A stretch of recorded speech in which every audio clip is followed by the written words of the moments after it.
Welcome to the Pope's Point of View with your host, Elijah Burke.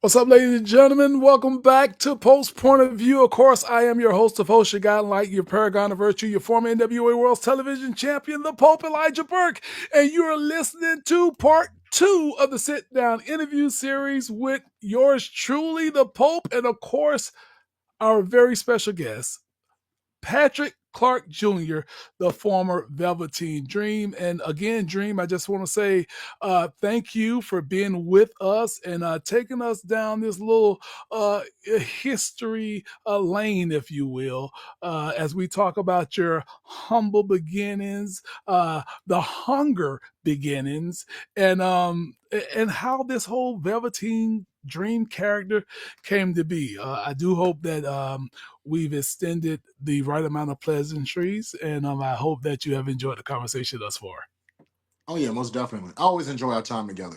I appreciate that. Okay, so picking back up to where we were talking about was there anything ever that they said no to? Obviously, you and the Big Wiggle, and I don't know. Me personally, I think I would have liked to have seen it just so I can compare it to Norman Smiley's Big Wiggle. And the crazy part is, I just watched Norman Smiley in NLW. This is so Yeah, funny that you mentioned it. It the can't. clip's It going on.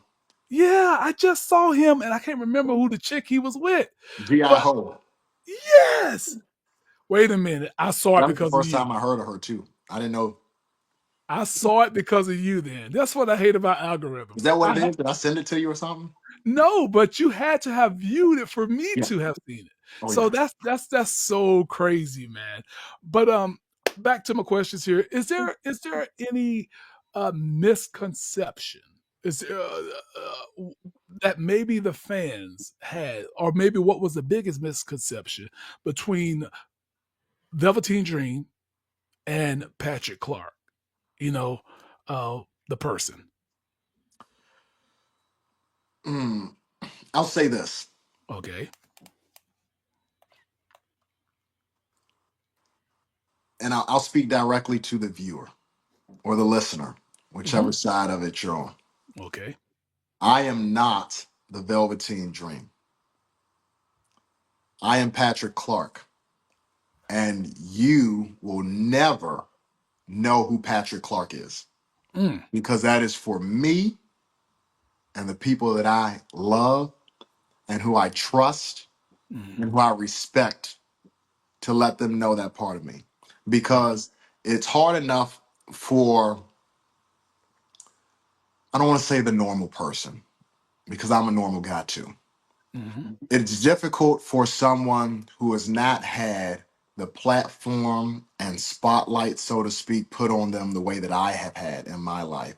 It is difficult for that person to log on to Facebook and to not feel like someone's sub tweeting at them or Mm-hmm. talking about them. It's hard enough for people to move in this day and age, not just on social media, but with their phones, the bombardment of news. And, you know, I'm not going to be a part of that. Now, there have been aspects of my life that I've allowed to be spotlighted, aspects that I should not have if I would have made better decisions. I understand that now. Didn't at the time, but I understand that now. Mm-hmm. With that understanding, it is my duty, and I owe it to myself first and foremost, and my loved ones secondly, to protect what I have left of my real life. So it is important that, and I say with respect, as Terry Taylor says, with love and respect, Yep. Yep. we will never know who Patrick Clark is unless, God brings us together and I had the opportunity to show myself, my true self to you. Um, but yeah, I mean, everything's gonna be a misconception to answer that question because you're not supposed to know. And I Mm-hmm. think that's what helped me reach as many people and connect with as many people that connected with the Velveteen Dream, Right. is that you were so convinced that That's the point. that's who I am. That's Yeah. the job. And I take my job very seriously. I take pro wrestling seriously. So I hope to continue to do it to the point where you don't know who I am. Mm. You know, it's not for you to know. Yeah. And I am okay with that. Yeah, well, that's what any Yeah. television star, any movie star, you know what is on screen. You know, you don't know these people behind that. You know, but well, you know who's behind the character, but you don't know what their everyday life is like. I think about Gene Hackman and everything that was released when this man passed, and it's like, wow, who would have thunk it? You know, but he chose the life. You know, to keep his private life, certainly when he was going through whatever decline that he was in, you know, he stayed away from the cameras. He stayed out of the spotlight to reserve what, you know, privacy that he had left during that time. So I certainly understand where you come from with that, Patrick. That was well said and understood, and I'm sure nobody have a problem with that. So moving on, Clark. Can I Uh, add one thing? yeah, sure. It it is very much my insecure side. And if you want to talk about as a Velveteen Dream, the part of me that the part of Patrick Clark that was turned up to 10, turned up to 11, Hmm. that you saw in the Velveteen Dream was my insecurity.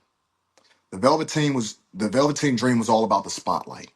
He Hmm. wanted Aleister Black to acknowledge him, say my name, Hmm. you Hmm. know. And he wanted to feel special to that character, Aleister Black. Aleister Black didn't talk for nobody. He spoke when he wanted to speak. But because I want to feel special to someone, please acknowledge me, Aleister. Say my name. Hmm. Ricochet. Anything you can do, I can do better. We can Hmm. relate. We could be boys, please. So if there's anything true to Patrick Clark that is true to the Velveteen Dream, it's my insecurity. And that same insecurity is the insecurity that motivates me keeping Patrick to myself. Because if you don't know who Patrick is, what you read on the internet about Patrick may be true to you, but it won't be true to Patrick. I know who I am, and I know that people don't know who I am. So I can never be hurt by the things I see about me, the things that I read, the videos. I appreciate the platform either way, but I can't be hurt by it. That's me trying to protect myself, trying to protect that ego at the end of Hmm. the day. So I just wanted to add that. It's very much I am an insecure man, and I can admit that, and I am going to do my best to protect myself from being hurt by complete strangers. That's deep and real. And I certainly appreciate that. Um Patrick, you as Velveteen Dream were you know that hit me because you could tell in my voice. So you know, you could tell. So you know, my heart obviously, you know, I'm down with that stuff, man, and truthfulness and vulnerability when people are able to speak their truth. I support that. But moving on, your NXT era, that black and gold era, man, you were a part of what people will consider uh, the legendary status of NWA. Shout out to NWA. You were a part of a legendary black and gold brand. You're talking about Charlotte Flair and Ricochet and Becky Lynch Finn and Balor, Shinsuke, Bobby all of Roode. right. So what was that locker room like though? What was the energy like? Now you made reference to, you know, that catch and kill type mentality, you know, one person over the other in the beginning, like, you know, what was the energy like, you know, for that era with all these individuals that have basically gone on to be the faces in WWE, which I have no doubt you were destined to become as well. Well, the energy was great. Again, you've got Malachi Black, you've got Chris Hero, you've got Ricochet, Adam Cole, Kyle O'Reilly, Bobby Fish, Hmm. Roderick Strong, Bobby Roode, yeah, Finn Balor, Shinsuke Nakamura, the Revival, Jason Jordan, Chad Gable, they they were a team. They were a unit, and their locker room took great pride in what they developed. It was started as a developmental system, it became its own brand, Mm, and the energy was always, what can we do awesome. to Yeah, compete that's with the true. Raws and the Yeah, SmackDowns, you yeah, know. So it was a we focused energy. Yep, that's pretty we cool. team environment. Are there any funny moments as we get ready to wrap up your NXT time? Is there any funny, memorable moments or stories that you can share about Yeah, your you about to say, time there or your you about to comrade? say that we can share. Yeah, that we can share. Like that's funny or memorable. Something happened. Maybe you guys went out to eat at Kentucky Fried Chicken or something. I don't know. Why I got to be chicken con, man. First thing come to my mind. I guess I'm hungry. When I used to eat at KFC, I would eat by myself. I always eat by myself. I don't like being seen eating. I turn into a gremlin when I eat. I try to remain poised, and keep that to myself. Yeah, there got to be No, something that I mean, happened yeah, that's definitely a lot funny, that happened. but that's funny that you can share I to don't give. think nothing I was doing was for laughs. Maybe for sniffs, snort. I mean giggles. Maybe for giggles. Yeah, nothing. We did a lot of laughing into the early morning. I'll tell you that much. Yeah, I can't yeah, remember any of it, unfortunately. yeah. Mhm. All right. Well. What was, if I can say it this way, then Mhm. NXT, Mhm. because we're finna shut this out and we're gonna move on into our final chapter of this discussion and this sit down interview. Which brings me to, before I even ask you this question, guys, I'm gonna take a quick commercial break and we're gonna come back and we're gonna continue our conversation, sit down interview with Patrick Clark Jr. In your house with O'Con. Hey, O'Con, in your house. Hollywood. Emerge faithful, we're coming out to Emerge 91 Blood and Bone. Since 2019, I have been the executive producer of the In Your House podcast. Since 2021, I've had the opportunity and the privilege to be a part of Emerge Wrestling in Columbus, Indiana. The honor and the privilege to tell all of you, right here in the middle of this ring, that Emerge Wrestling, in collaboration with the In Your House Network, will be at the Squared Circle Expo this March in Indianapolis. Indianapolis, Emerge Wrestling in your house. We'll see you in March. Hey, O'Con, in your house. Hollywood, in your house. Okay, guys, so your boy is back. As I was saying, and by the way, you probably didn't have nothing funny to share, but everything you shared was funny. So at least I got a chuckle out of it if nobody else did. So let me ask you this, Clark. Mhm. What was, and for those of you who watching, y'all know when I look off, I'm thinking, what was your most memorable moment then during your time in NXT? Was it the Shawn Michaels thing? Was it him coming to you and said he's going to live vicariously through you, or was there a particular segment? Now, for one, when you were mentioning the names and you spoke Ricochet, that's the first thing came to my mind was when you came and you were in the middle of that hour with that microphone, cutting that promo on him, and he did that X-Men leap out of the ring and landed like he was any amount of X-Men characters that do it. I thought, and your reaction, your sell was perfect.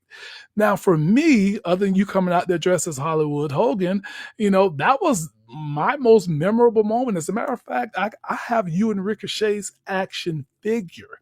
You know, so Pope's a collector, and I want to be clear. I don't collect every figure.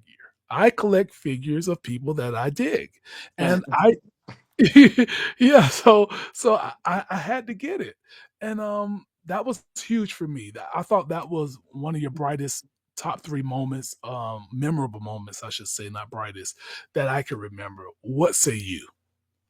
My time spent in the Performance Center. I got Matt Bloom made it very clear to everyone in the Performance Center that sweat equity would get you where you wanted to go. So I just knew if I stayed in that Performance Center, and I didn't leave until they made me, good Mhm. things would happen. I would probably say, and I really can't pick one. I thought about the Pat Patterson thing this morning. That's pretty cool. I don't know if there's many people uh, my age or that's going to be considered my contemporaries in my generation that can say that they rode in a car with Pat Patterson and like learned.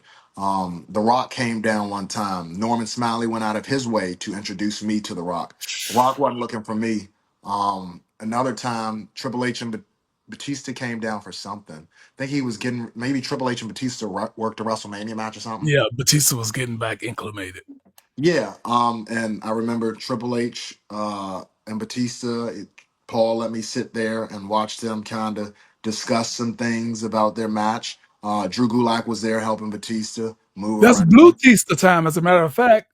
Yes, yes. I remember meeting Ric Flair at well, I had already met him. I remember being backstage at WrestleMania in Orlando, and Ric Flair was there, and he was Let me cutting up let me and hit pause. Let me hit pause for a second because I'm glad you mentioned that. I gave you one of my most memorable moments for you. uh-huh. Now the other one, which is probably my top one, and I don't know if you guys was in there together, is that freaking WWE 2K video game shoot. That Yes, I would say commercial, that. Yes. Let me tell you this. okay, because When I the was blown NFL away by came that. out, say that again. I'm sorry. I'm sorry too. I was blown away. The fact, and then you're in that with all of these legends. That speaks great magnitudes of how they felt about you and where you were projected to go. I say God is always listening. So be Yeah, careful what you say and be careful what you think because he can hear your thoughts too. tenfold. The NFL came out with the Ballroom Blitz for their NFL 100.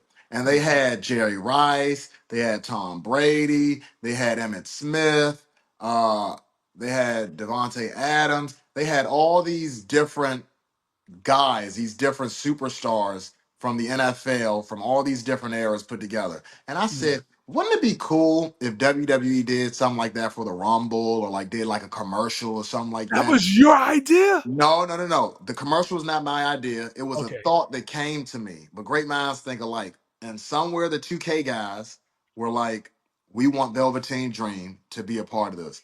I was the only NXT guy that got to be a part of that. We were not all there that day. I flew in. Only time I think I've ever been on a PJ private jet. They flew Sean and I together to wow. New York to the Woolworth estate in New York, and it was Sean, myself, and Bret Hart. On this private jet, or you mean at No, the show? and the Sean and I flew Were and you on the traveled WWE together. jet? But when we got there, it was just Sean, me, and Brett. And maybe I want to say Sheamus. I want to say Sheamus was leaving as we were getting there for our segment. And to sit there and the fan in me to sit there because I'm following Sean the whole time, just Yeah, talking to him. yeah, yeah. Uh, to see Sean and Brett in a room together, and I'm like, uh-oh. Sting and Hogan, where were they? They weren't there. The way they filmed everything piece by piece. Like Charlotte Mhm. wasn't there, Paul Heyman Yeah. wasn't there, Braun wasn't there when I was there. Because I got a picture with Sean and Brett separately Mhm. um, from that day from the shoot, and yeah, they wanted me to look at an Ultimate Warrior ice sculpture Wow. because, again, like I said, be careful what you say. When I was on Tough Enough, I made a comment about the era of the big man, the Hulk Hogan and the Ultimate Warriors. Rest in peace and thank you for Mhm. your service. They were of the past, and it Mhm. was time for leaner, more athletic. Uh, what do they say? Tall, dark, and whatever. We needed, Mhm. Mhm. some more of that. And they remembered me saying that from Tough Enough and was like, well, we're going to put you in the video game and you're going to, be paired against Ultimate Warrior, and that, that's the video game. I mean, I just, like I said, I had an incredible run. I have action figures, I have video game appearances.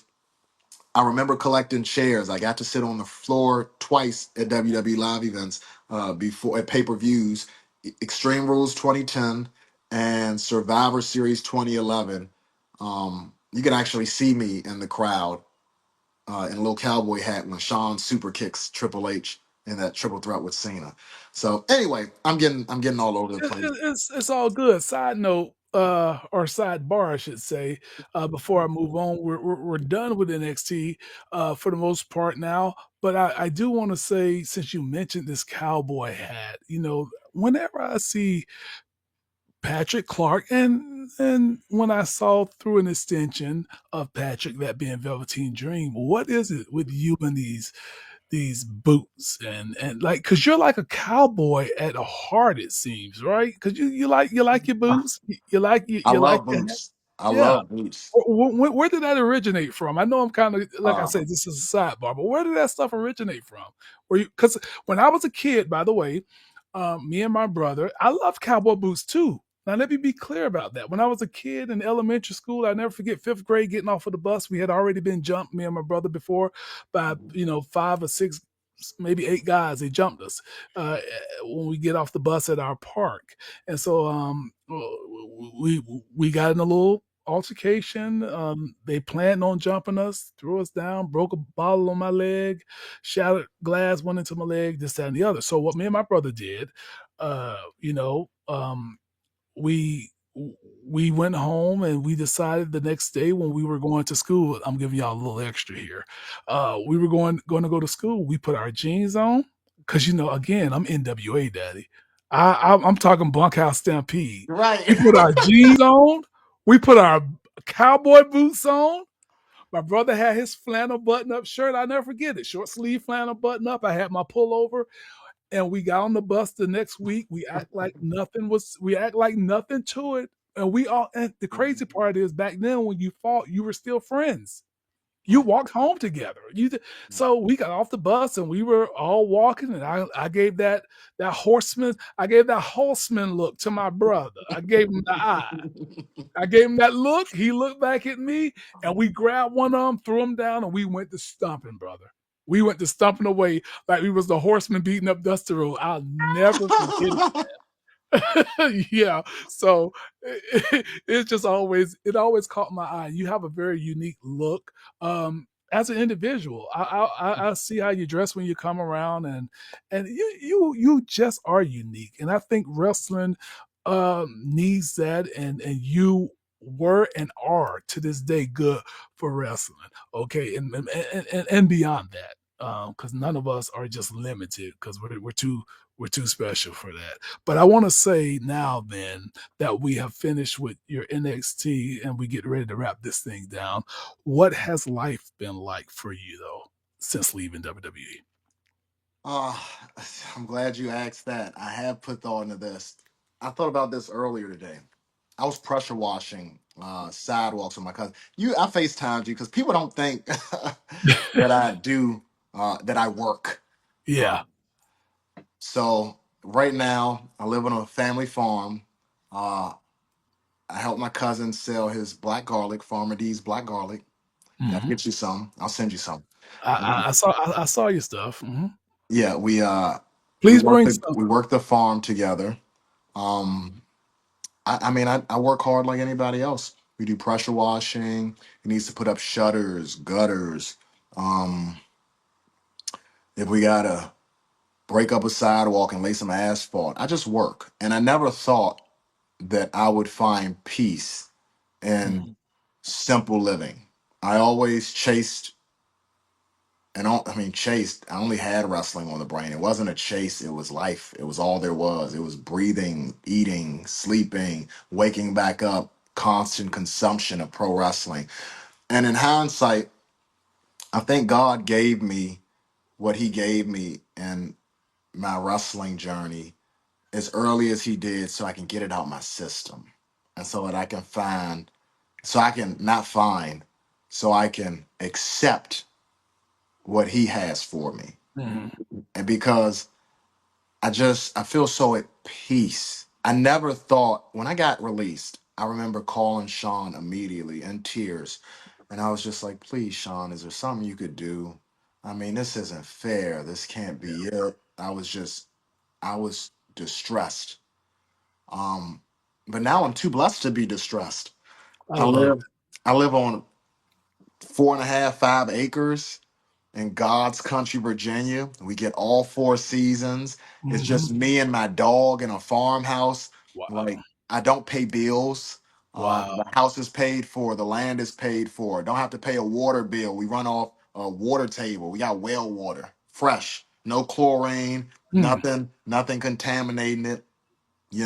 I eat fresh from the garden every day. We grow we got red okra and green okra right now. We just planted some winter squash. Um, just covered that so the frost wouldn't get to it. I mean, I eat clean. I don't have to worry about bills. My cousin, whose land I'm living on, he doesn't ask anything of me but to give him a hand. Wow. That's great. And because of you and people like you who believe in second chances and who believe that I still have a value in pro wrestling, that's where I make my money. It's like Tyler Perry said, uh, I wrestle because I want to, not Mhm. because I have to.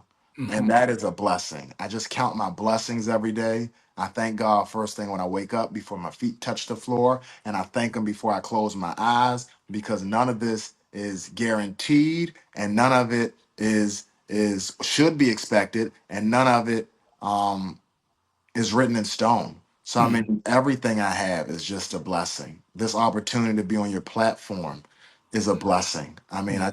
I just feel blessed, and I cannot stop, and I will not stop being grateful to God for everything He does and continues to do for me and the people I love. That's well said, Clark. I want to ask you. Oh, I was going to ask you. I guess I still can now. So, do you still follow the wrestling scene? Yes. And okay, that's great. Two-part question then. Okay. When it comes to the NXT today versus your NXT, uh, how do you feel as far as the difference of the two? Do you feel like it's different from the version that you were a part of, or do you feel like it's still the same thing? And then, who today, talent wise, has caught your eye? First, I don't when I was in wrestling, especially when I was in NXT, again, it was life. It was living. It was breathing. It was eating. It was constant consumption. So I viewed it from a totally different perspective than I do now. Now I Mm, can actually enjoy it. I have friends who still work televised. Wrestling matches and for the promotions that are out there on TV every week. And I get to enjoy watching them do it. And I have a greater appreciation for the effort that they put in because I know the effort that they put in. So I wouldn't dare disrespect them or their effort by comparing or contrasting what they do compared okay, to what I did. that's fair. Because at the end of the day, wrestling is subjective, and I just don't think it's fair. I think we have to stop comparing and contrasting performances. What you see is what you get, and you should respect the performer and their efforts uh, in real time for what they are. You Yeah, I know, don't think I wanted you to contrast and or critique performances. I mean, TNA today is a totally different TNA than when I was there both times. So I guess that's kind of what the involvement. Excuse me, the evolving nature of the business is kind of where I was going. Because if if you want a headline, okay, oh, you want the ego, I'll say this, okay. okay, When I was wrestling, you didn't need to bring there you go. main roster guys down to NXT to work the show. When I was wrestling, we were remembered as the NXT Black and Gold because it was Hmm. our group of guys that were being featured every week. I think Hmm. that the current crop of guys, no fault of their own, are, well, I can't speak to them because I don't know them. it goes back to what I was saying before, but I will say this. We didn't need 30 people on TV every week to get people to tune in. All We right. did it with about 15 guys. We did about half of it, and we Yeah. still got the job done. So I think if guys were, and again, it is no fault of their own because before I got released, they wanted me to move away from Velveteen Dream, and they wanted me to become more of a real personality. You They say knew, what? yes. What people don't know is that after I got released, and again, I got to do a cinematic match with Adam Cole, a parking lot brawl at in your house. Shout out to the con man. Um, y- they wanted me to lose to Adam Cole. I was going to take time off. Again, I broke my back in 2019, so I really needed some extra time off. I was to be written off and to come back as uh m- a realistic, less over the top, less campy version of the Velveteen Dream. And I was working on that. So the company NXT, they had already had NXT 2.0 in the books. They'd already planned for that. And when you're asking guys to be more realistic, yes, they're more relatable, but they're not as entertaining. And I think pro wrestling is at its best when it's campy and it's over the top and it's chaotic and the unexpected can occur. Now everyone's just the same because they don't want you to be so much of a personality as they want you to be a legitimate threat. That's what the company's selling now. So again, it's not fair for me to compare and contrast because I was asked to do a different job than the current group of guys are. And the job that the current group of guys are being asked to do requires more hands on deck. Let's just say that. So it's not an indictment. My opinion is not an indictment or a testament to the effort put in by these guys. It's more acknowledgement of the changing of the role of a pro wrestler now on TV. All So right. yeah. Well said and well understood. Guys, we're going to take a pause for the call for stationary identification. When we come back, we're going to say goodbye. But first, controversy creates cash. Hello, everyone. It's the Pope Elijah Burke, founder and president of the Love Alive charity. I wanted to take this brief moment to share with you my charity's continued humanitarian efforts to positively impact the impoverished communities in and around the greater Jacksonville area. This cannot be possible without your support. If you'd be so kind, please take a moment to visit our website, love-alive.org, to learn more about the charity and its mission. Also, feel free to donate to our 501c3 organization that operates off of the donation of the public, which is you. Whether that be by website or via Cash App, $1 help makes a difference in the lives of others as we continue to positively influence many people by being the change that we wish to see in the world. All right, guys, your boy is back. Not back for the attack. Listen, I don't even have to tell you all about this, that, and the other. You already know what to do. Okay, love-alive.org. Please, guys, head on over there. You saw the commercial. You know what it's about, guys. We need your support. I can't do it alone. We're not 501c3 we are 501c3. We are not government funded. We operate out of your pocket, my pocket, and everybody who gives a public donation. And I'm telling you right now, $1 makes a difference in the lives of others. We have our big love drive coming up the new year, January, and I know you guys have seen the video. Listen, if you haven't seen the video and you're listening, head over to Pope TV for you. Go to love-alive.org, go look at the videos. We feed, we clothe, we give hygiene products, we give sanitary products, and the list goes on. Blanket for the people who are on the streets. And when we're feeding guys, we're not feeding them out of brown paper bag. No, not a soup truck. We feed Burger King, we feed McDonald's, the stuff that you and I take for granted.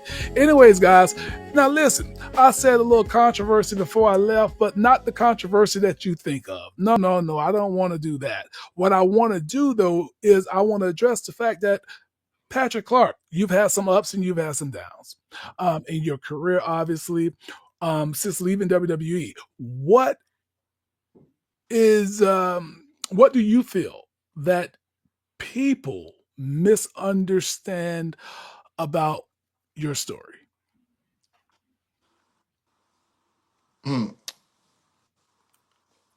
I don't really put any thought into what people think about my story The reality of it is, I'm going to be 30 this month, October 27th. Okay? When I first started with the WWE, I was a 19-year-old kid just leaving his parents' home, moving down to Orlando, Florida. No family, no friends, no guidance. Money in my pocket, new money, Mm. and no responsibility. I don't know what people think, but I would implore people to consider what they would do in my position as a 19-year-old with no Yeah. responsibilities Yeah. and a disposable amount of income. I was making 4 grand a week before I got released. I had crashed 2 cars when I was down there. Okay. I had developed a very unhealthy desire for partying, staying up late, and illegal substances. And again, I didn't trust anyone to guide me. Mm. So again, I implore you, the viewer, the listener, to take a second and to think, what would you have done as a 19-year-old with disposable income, no responsibility, and the world at your fingertips? And the Mm. people that you admire telling you that your shit don't stink. What would you do? Whew. All right. Well, and since you're addressing the people, um, Patrick, how and there may be a difference now because listen, I've come. I'm so happy that uh, our journey has brought us together. Let me, and I try to the term that I use that you guys hear in the commercial that we do with our charity, positively influence many people. I try to do that on a consistent basis. Like that's not a slogan, that's not a logo, that's life. Yeah.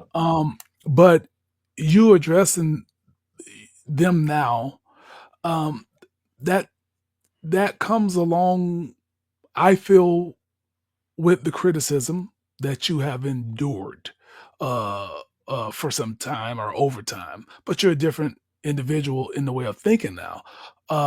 But so, how do you respond, or how do you handle the critique of the fans, or the criticism of the naysayers, or the negatives, or whatever the case may be? Or is it at this point, it's like, I don't care. I'm focused on me. I'm in a great place, as you said earlier. I'm on the farm, which I unfortunately or fortunately, depending on how you want to look at it, I actually love watching those videos of you farming because it's something about it that's just like it's I'm a nature guy. So when I see you doing that stuff, there's a part of me going, man, how, but I get it. And it seems like when you're doing that stuff, man, it's a stress reliever. You're in a great place. You just love doing that.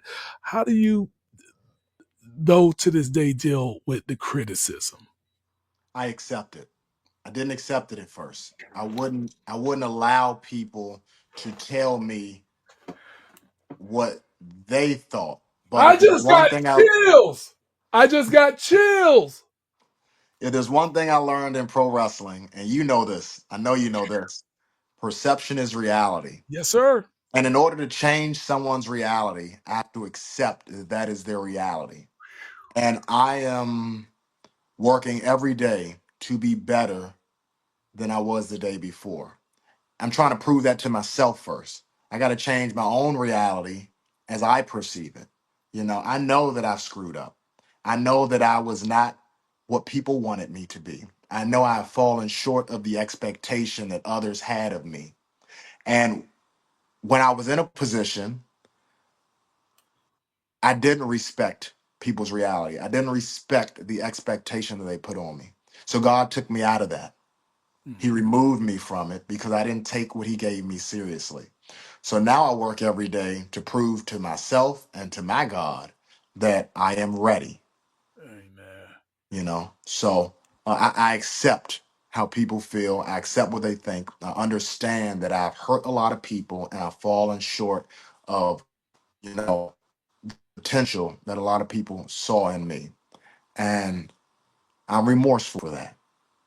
But I'm also blessed for that because I was not as perfect as I thought I was. I'm not perfect at all, Mhm. which is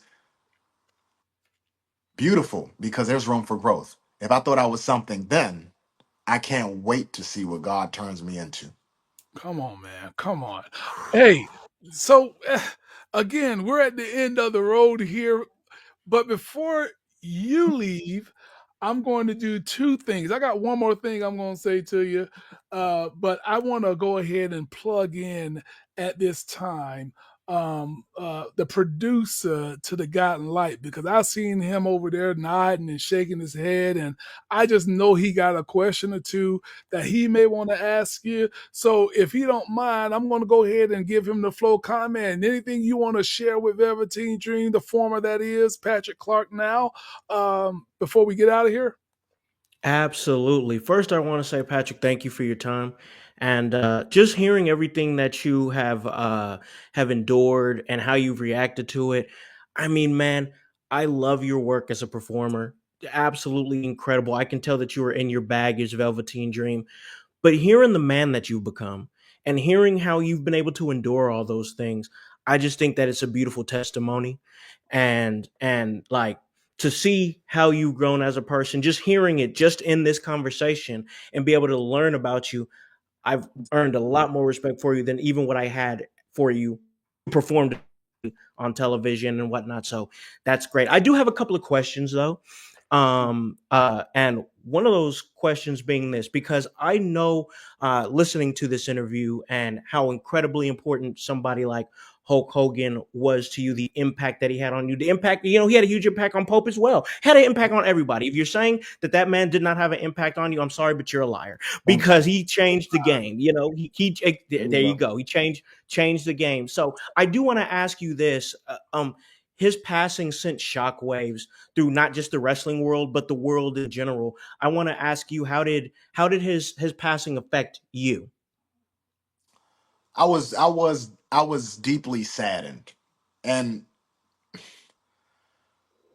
I had an aunt pass away Mm, maybe 2 weeks ago. And yeah, sorry to hear that. Yeah, me too. thank you for the condolence. I felt more deeply about losing Hogan than I did my own aunt. Because life is what you make it. And Mhm. Hmm. I have made Hulk Hogan this incredible light in my life.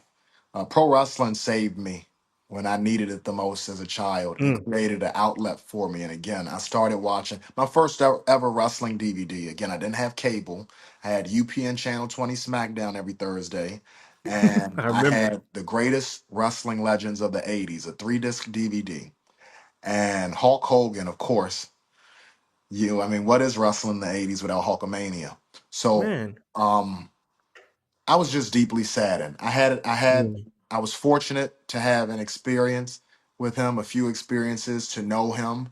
Um, I wish I would have had more time to know him, but God gave me the time that I had, and I appreciate it. I cherish it, and I was deeply saddened that, that's all the time I had with the Hulkster. But I cherish my time with the Hulkster. Yeah. Yeah, no, absolutely. I just really wanted to get because we've talked about like your Hollywood Hulk Hogan gear, inspired gear, and how amazing that was. Like that was fire, bro. Like so fire. And so I just wanted to ask about that. And man, I would say this, just reiterating what Pope was saying earlier.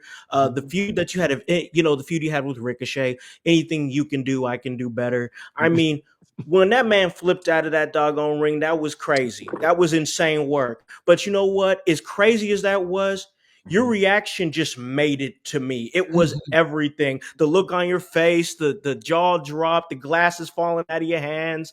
It was Yeah. just amazing. And once again, you had amazing gear, amazing feuds and stuff like that. But I do want to reference this real quick because back in 2018 at NXT Takeover Brooklyn 4, you wrestled EC3.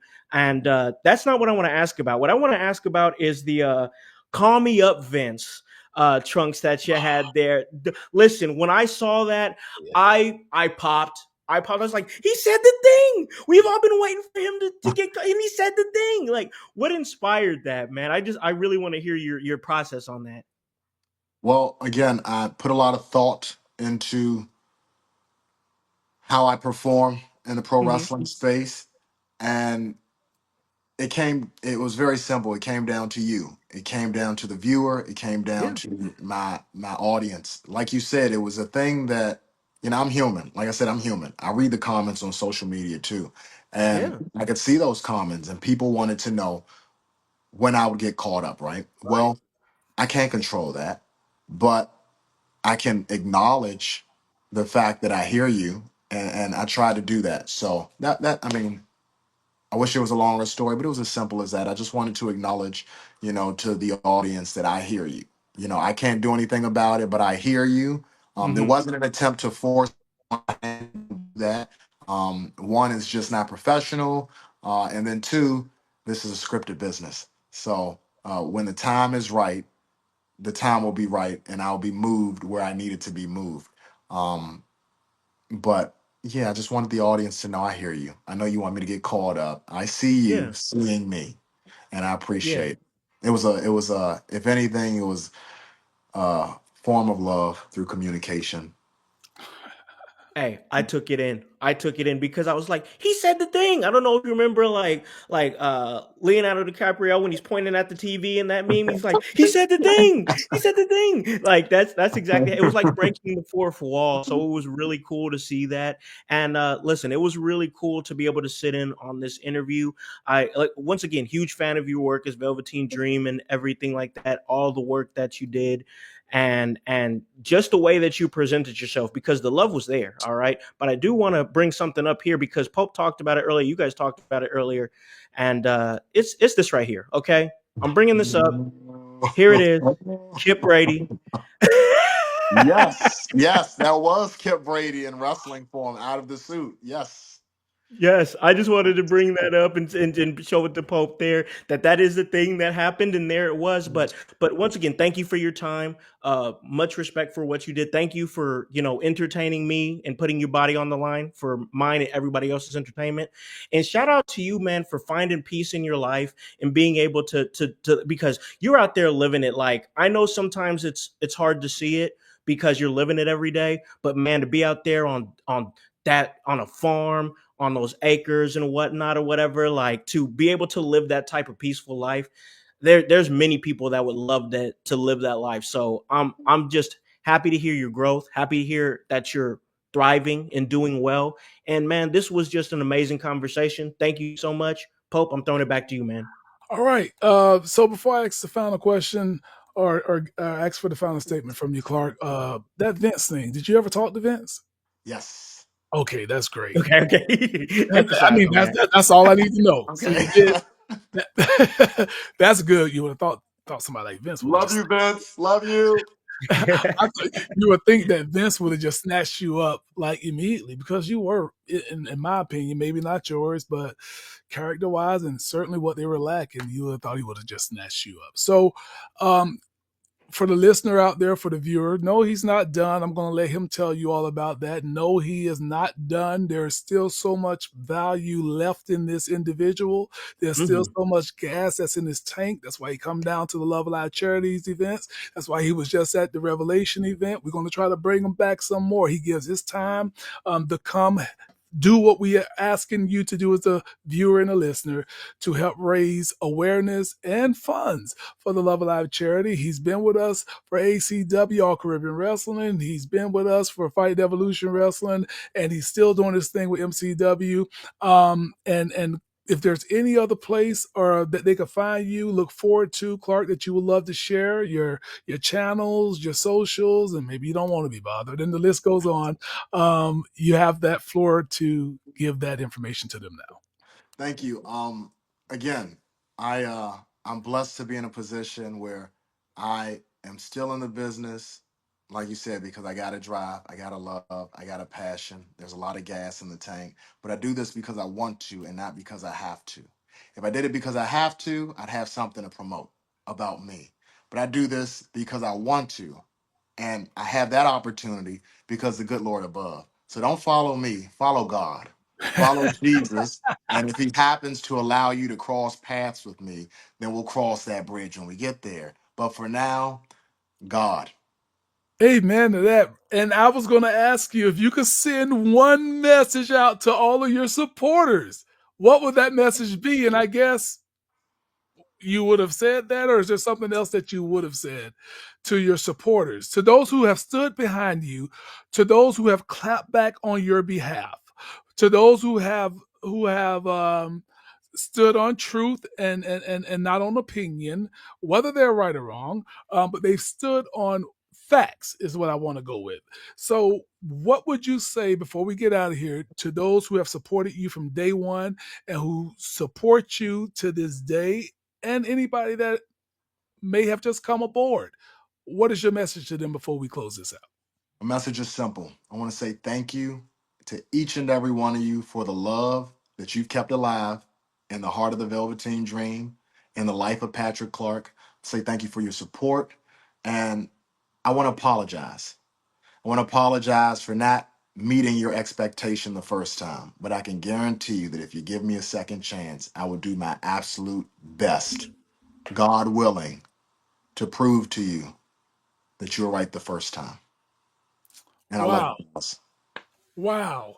And with that being said, I want to thank you, Patrick Clark, for coming on and blessing us with this interview, with the information and just the authentic version of who you are. We appreciate that. I appreciate it. I don't take it for granted. So there's only one thing that there is left for me to do, Patrick Clark. And you'll say, What is it? it's time for us to turn ship and set sail in the opposite direction. So for the Diggy to the guy like Alakan Man House, for my co-host Polo Del Mar, who's not here, and for Patrick Clark Jr., I am your host of hosts, your guy like, your paragon of virtue, your former NWA World Television Champion, the Pope, Elijah Burke, saying take care of yourself, take care of each other, and always remember, if you can't change the people around you, change the people around you. God bless.